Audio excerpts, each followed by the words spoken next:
Leading the Whitewater Valley into the future of how you get news. The best coverage in the Whitewater Valley from the best news source. Kicks 96 and WHON Video News with Jeff Lane. How many lives are saved thanks to our digital mammography, detecting breast cancer in its earliest and most treatable stages? More than you know. More than you know is closer than you think. Reed Hospital and Healthcare Services. Welcome to Kicks 96 and WHON Video News. It's Thursday, April the 24th. I'm Jeff Lane.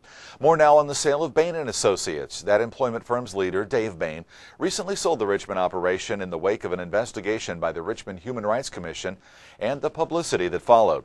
Filings with the state of Indiana's Secretary of State indicated that a business operating out of the South 9th Street office was incorporated on March the 30th under the name Williams Employment Consultants. Michael Williams is a Bain employee who testified at the recent hearing. The company has been in Richmond since 1994 and has had as many as 400 employees. The Human Rights Commission began looking into allegations more than 4 years ago. That investigation culminated in a hearing earlier this year. The ruling judge has not issued an opinion in the case yet.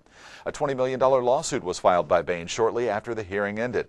Bain continues to operate employment offices in Dayton and Cincinnati. At last night's meeting of the Richmond Community School Board, Superintendent Dr. Alan Boroff indicated that the system is looking into the recruiting and training of substitute teachers by a private firm. Initial contact has been made with Kelly Educational Staffing to examine the costs involved with substitute teaching. Training and other employment-related services are currently done in-house. Also last night, the board gave its support of the Third Grade Academy. It's a program geared toward helping students who have failed to pass portions of the state's annual I-STEP exam. There is no cost for that program. A Richmond fast food restaurant had to be evacuated for about an hour last night. There was a smell of smoke inside the Taco Bell on Chester Boulevard at just after 9 o'clock last night. It turned out to be no big deal. Battalion Chief Bob O'Neill said that a bulb overheated on a menu sign. A couple of hours later, though, firefighters responded to a car fire in Richmond's Depot District. The car had been parked underneath the 9th Street overpass and set on fire. The Richmond Police Department indicated it was the same car that had been stolen from the parking lot of the Palladium item earlier in the night. An arson investigator is looking into that incident. And a ceremony was held this morning to officially name Richmond an Indiana Clean Community.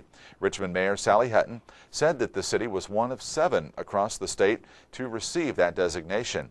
The Indiana Department of Environmental Management is recognizing the city because of Richmond's commitment to continual environmental improvement.